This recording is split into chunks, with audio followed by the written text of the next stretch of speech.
네, 안녕하세요. 벌써 2021년 6월이 되었습니다. 네, 6월 모평이 끝난 지가 엊그제 같은데, 이제 곧 있으면 성적표가 이제 나올 거고요. 그리고 7월 달에 기말고사가 끝나면 8월 31일까지 해서 학생부가 마감이 되는데, 9월 초에 수시 원서 접수 기간이 이제 돌아옵니다. 그래서 오늘 이 시간에는 지금 남아있는 학생부를 어떻게 잘 채울지, 그리고 내가 정시나 수시에서 어떤 전형을 잘 준비해야 될지에 대해서 얘기를 해드리고 싶어서 이렇게 준비했습니다. 2022학년 대입 수시 설명에 대해서 간단히 설명하기 전에 먼저 대학교에 대해서 설명하려고 합니다. 본인들이나 학생들이 막연하게 그냥 대학을 생각하다 보니까 우리가 익히 알고 있는 대학들만 알고 계시고 서울에 있는 대학이 어디가 있는지 또 지방의 거점 대학교는 어딘지 그리고 그 정도 성적이 어느 정도 성적이어야지 어느 정도 대학을 갈 수 있는지에 대해서 잘 모르시는 것 같아서 제가 이렇게 준비를 해왔습니다. 지금 서울대, 연대, 고대 이 수능 평균 1등급이라는 얘기는 수능 등급으로만 얘기를 했어요. 원래는 정시에서는 등급으로 가진 않죠. 100분위하고 표준 점수로 들어가는 건데 그리고 반영 과목이나 반영 비율에 따라 각 학과별로 다 다릅니다. 예, 그래서 굉장히 좀 복잡하고 어렵기는 하지만 일반적으로 그냥 설명 편하게 하기 위해서 그냥 제가 이게 평균 1등급이다 이렇게 적어갖고 왔습니다. 그래서 이 정도 선에서 그냥 보시면 될 것 같습니다.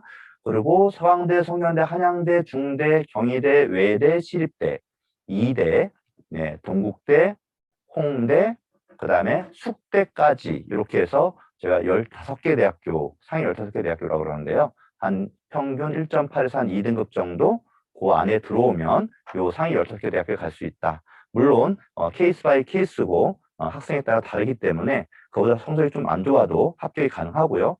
그보다 성적이 좋아도 합격이 안 되기도 합니다. 네. 그리고 이제 서울에 있는 대학교, 요 마지노선인 한성대, 성균대, 상륙대까지 이렇게 돼 있는데, 요 대학들의 마지노선은 수능 평균 한 3.3등급 정도, 예, 이렇게 보고 있습니다. 요 대학들 선을 중심으로 해서 말씀을 드리는데, 오늘 말씀드리고자 하는 이제 전형들과, 일정과 이런 것들은, 지금 상위 15개 대학교, 예, 숙대, 동국대, 건국대, 홍대까지 서울대부터 해서 15개 대학교 중심으로 하고요. 그다음에 의대, 그다음에 치대, 한의대, 약학대학교는 여기에 지금 여기 합격선이라는 이런 게 나와 있는데 거기에 해당되지는 않습니다. 물론 제가 중간중간에 얘기는 하겠지만은 그거는 별도의 또 아마 설명이 또 필요해서 그거는 여기서 다루지 않고 여기서는 주로 일반 학과 중심으로 설명을 해드리도록 하겠습니다. 2022학년 대입 일정 및 전형별 모집 인원에 대해서 먼저 말씀드리는데 2022학년 대입 일정을 먼저 알고 계셔야 됩니다. 뭐든지 우리가 뭘 하기 전에 시기와 때가 중요하지 않습니까? 예, 그래서 수시와 정시의 원서 접수일이 언젠지, 예, 2021년 9월 10일부터 14일, 그리고 정시 원서 접수 기간은 12월 30일부터 1월 3일까지 이렇게 접수 기간이 있는데요.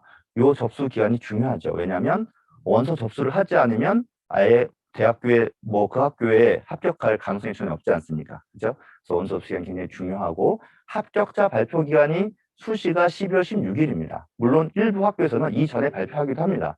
근데 12월 16일 날 합격자 발표를 하는 이유는 보시면 수능 보는 일이 12월 18일이고요. 성적 통지일이 12월 8일이에요.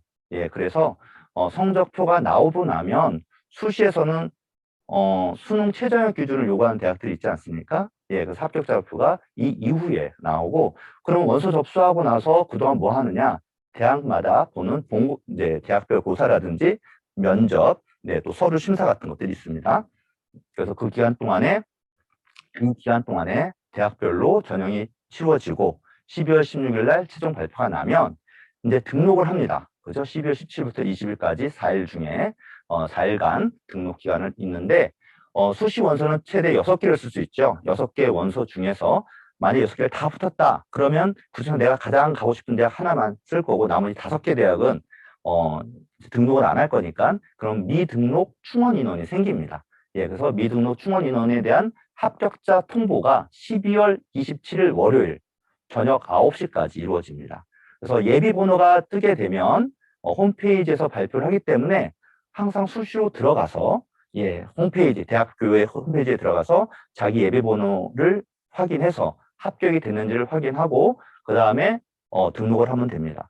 부모님들 중에 걱정하시는 분들이 있습니다. 내가 A라는 학교에 먼저 최초 합격이 돼서 등록을 했는데 B라는 학교가 나중에 예비번호로 해서 더 좋은 학교에 붙은 거예요. 이제 그랬을 때 어떡하냐 이렇게 고민하시는 분들이 있는데 그럴 경우에는 A라는 학교에 포기각서를 보내고 그리고 B라는 학교에 등록을 하면 됩니다. 그러면 환불을 다 받을 수 있고요. 이중 등록에 염려도 없습니다. 여기서 아주 중요한 사항은 수시 합격을 하면 정시 지원 자체가 안 된다고 알고 계시죠? 그래서 그런데 간혹 어떤 부모님들께서는 그럼 수시에 내가 안전하게 넣고 싶은데 정시 혹시 수능을 못 볼 수도 있고 해서 그러면 수시를 낮게 지원하는 대학을 좀 썼다가 붙으면 내가 등록을 안 하면 되지 않냐?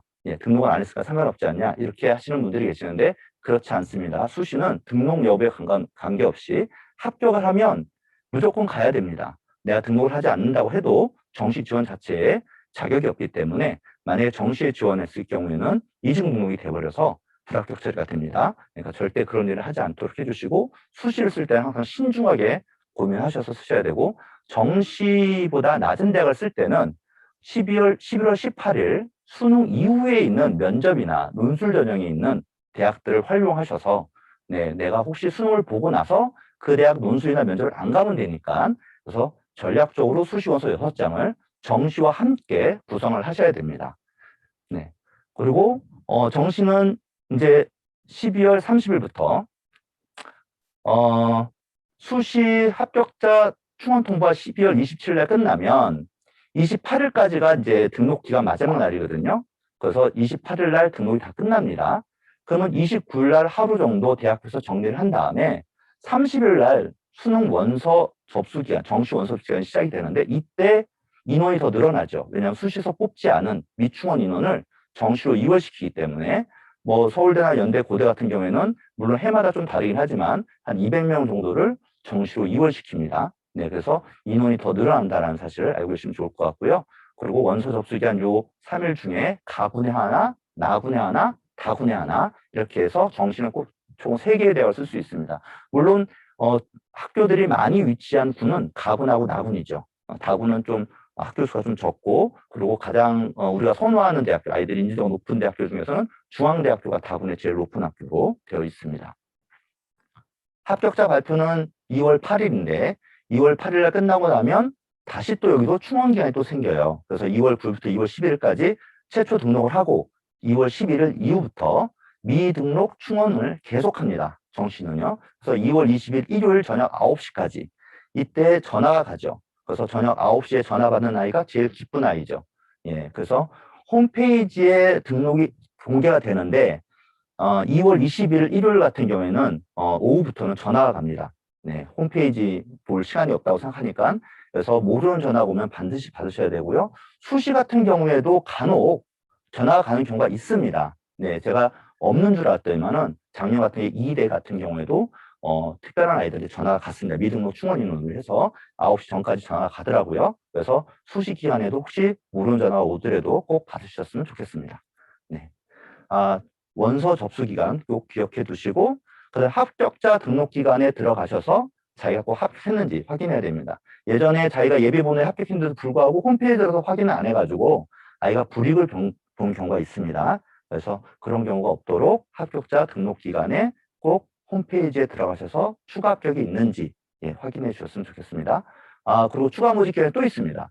정시가 2월 20일에서 합격자 통보가 끝나고 2월 21일이 등록 마감일인데 21일 끝나고 나면 다시 또 22일부터 2월 28일까지 2월 마지막 주까지 추가 모집 기간이 또 있습니다. 그래서 올해 같은 경우는 동국대나 국민대 같은 게 추가 모집이 있었거든요. 매년 있는 거기 때문에 물론 많은 인원을 뽑지는 않습니다. 정시에서 또 아이들이 등록을 하지 않은 경우에 마지막으로 대학교에서 패자부활전처럼 시작하는 건데요. 2월 22일부터 28일까지 추가로 또 있다라는 사실 기억해 두시고 끝까지 도전해 주셨으면 좋겠습니다. 그래서 3월 1일이 3일절이고 3월 1일이 입학식이죠. 그래서 입학하는 전날까지 추가 모집이 있다라는 거 기억해 주시면 좋겠습니다. 먼저 수시 6회 지원 횟수에 포함되지 않은 대학들이 있습니다. 이렇게 특수대 목적대학교로 해서 경찰대, 국군간호사관학교, 육해공군사관학교, 또 이제 디지스트, 유니스트, 지스트, 카이스트, 그 다음에 한국예술종합학교, 방통대, 그 다음에 한국정통문화대학교는 수시 6K 지원의 횟수에 포함되지 않기 때문에 추가로 더 쓸 수 있는 학교들이고요. 하지만 이제 유념하실 게 포스텍은 이공계 특성화 대학이긴 하지만 수시 횟수에 포함되기 때문에 포스텍은 일반 대학과 같다 이렇게 보시면 될 것 같습니다. 그 다음에 산업대와 전문대 같은 경우에도 수시 횟수 6개에 들어가지 않습니다. 산업대는 우리나라에 딱 2개가 있거든요. 청운대학교, 홍은대학교가 있고요. 폴리텍닉대학교, 그다음에 전국에는 모든 전문대학교인데 전문대학교에서 4년제인 전문대가 있습니다. 서울 간호대라든지 적시자 간호대 같은 경우에는 전문대학교지만 4년제 전문대입니다. 그런데 이런 4년제 전문대 포함해서 수시 6회 지원에 포함되지 않습니다. 2022학년 전국 4년제 전형별 모집 인원을 분석한 겁니다. 제가 이제 2022학년하고 2021학년을 비교해서 이제 분석을 했는데, 교과 전형이 얼마만큼 늘어났는지, 1,500명 정도 늘어났는데, 비율로는 42.9%죠. 학생부 종합전형이 6,500명 정도가 줄었습니다. 비율로는 22.9%. 네. 그 다음에 논술 전형은 93명 정도가 줄었는데, 논술을 줄인다고 해서 학교에서 조금 인원을 줄였는데, 고려대학교 세종캠퍼스하고 가천대학교가 적성고사를 폐지하면서 논술로 추가하면서 논술 인원이 크게 줄지는 않았습니다. 네. 2개 대학이 더 인원이 늘어나면서, 그다음에 실기 실적 위주는 이제 아무래도 특기자 전형으로 또는 예체능 아이들 위주로 되어 있는 전형인데 작년하고 비슷하죠. 그 다음에 기타 전형은 고른기회 전형이라든지 이런 사회 배려자 전형 같은 건데 작년보다 조금 늘긴 했는데요. 네, 비율이 비슷합니다. 그래서 수시 뽑는 인원과 정시 뽑는 인원을 보시면 올해 34만 6,602명을 뽑습니다. 전체 수험생이 올해 한 49만 명 정도로 예상하고 있기 때문에 전체 수험생의 한 70%에서 75% 정도가 4년제 대학교에 합격할 이 비율이 되죠. 예, 그런데 작년하고 비교하면 정원이 조금 줄었죠. 637명 정도가 줄었습니다. 수시와 정시의 비율은 75%, 25% 정도 되는데 어머니들께서 제가 제 비율로 다시 한번 보여드리면 수시 교과 전형이 많고요. 그 다음에 학생부 종합전형이 22점, 23%고 논술 전형, 실기 전형, 기타 전형, 그 다음에 정시 전형인데 아마 그 신문이나 언론에서 보셨으면 정시가 올해 40%가 됐다 이런 얘기 들으셨을 거예요. 그리고 학생부 종합전형 많이 줄였다. 학생부 종합전형 그렇게 크진 않죠. 교과가 왜 이렇게 커요? 네, 이렇게 보실 수 있는데 이건 전국에 있는 대학교를 제가 분석을 한 거고요. 우리가 가고 싶어하는 대학교, 서울에 있는 주요 15개 대학교의 전형 비율은 이렇습니다. 네, 종합전형이 31.6%, 네, 그 다음에 정시가 40%죠. 그래서 지금 언론에서 얘기하는 게 요거예요. 정시가 40% 확대되었다. 이 얘기는 서울에는 주요 15개 대학교를 중심으로 하는데 이게 왜 그러느냐. 교육부에서 학생부 종합전형을 줄이고 정시를 확대해라. 그래서 내년까지죠. 2023년까지 그렇게 하라고 했는데 대학교에서 워낙 말을 잘 들어가지고 올해부터 정시 40%로 확대를 시켰습니다. 서울대를 빼고는 나머지 대학교가 거의 다. 그래서 정시 비율이 많이 늘어났고요. 15개 대학교가. 그리고 학생부 종합전형이 좀 줄었는데 그 대신 교과전형을 늘렸어요. 교과전형이 한 작년에 7% 정도, 8% 이내였는데 11.8% 교과전형을 신설하면서 교과전형을 늘렸고 논술 전형은 뭐 비율이 비슷하다. 이렇게 보시면 될 것 같습니다. 네. 서울 주요 15개 대학교 전형별 모집 분석입니다. 네. 보시면 일단은 서울대, 연대, 고대, 성대, 성균관대 이 5개 대학을 중심으로 먼저 말씀드리겠습니다. 네, 교과 전형을 보시면은 서울대학교는 교과 전형이 없죠. 서울대는 논술과 실기자 다 뽑지 않고 무조건 학생부 종합 전형으로만 수시에서 뽑고요. 그 다음에 정시입니다. 굉장히 간단하죠. 학생부 종합 전형은 딱 2가지입니다. 서울대학교는 서울대 지역균형과 그 다음에 일반 전형, 학생부 종합 전형 딱 2가지를 뽑는데요. 지역균형은 학교에서 딱 2명의 추천을 받습니다. 각 고교에서 2명의 추천을 받아서 일괄 전형으로 해서 면접과 함께 보는데 최저학력 기준이 있습니다. 최저학력 기준이 세계 2등급으로 되어 있다가 갑자기 6월 모평 끝나고 나서 갑자기 서울대학교에서 긴급 수정을 했어요. 세계 3등급으로. 그래서 올해 서울대학교 최저학력 기준은 세계 3등급입니다. 왜 갑자기 이런 일이 생겼을까? 물론 서강대학교도 마찬가지입니다. 서강대학교도 최저학력 기준을 세계 합 6등급에서 세계 3등급으로 서강대학교도 이번에 최저학력 기준을 변경을 시켰는데 갑자기 변경을 시켰어요. 6월 모평 끝나고 나서 6월 9일, 6월 10일 이때 이제 발표를 했는데요.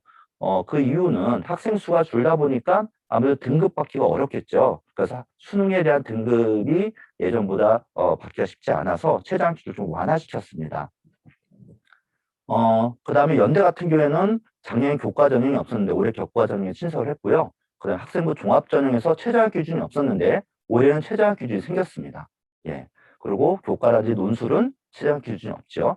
학생부 종합 전형에서만 최저학 기준을 신설했다. 예, 고려대학교는 작년하고 똑같이 교과 전형, 예, 학생부 종합 전형 이렇게 뽑고 있고요. 유일하게 논술을 보지 않는 상위 15개 대학교에서 논술을 보지 않는 학교가 서울대하고 고려대학교입니다. 네, 서울대와 고려대만 논술이었고 연세대학교가 논술에서는 최상위 학교다. 이렇게 보시면 될 것 같습니다.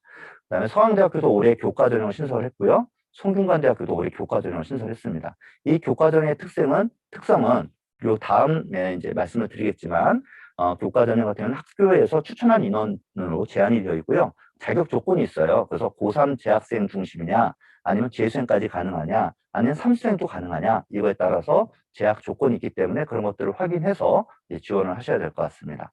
예, 그리고 전체 5개 대학교에 보시면 학생부 종합전형이 40.5% 작년보다 많이 줄었습니다.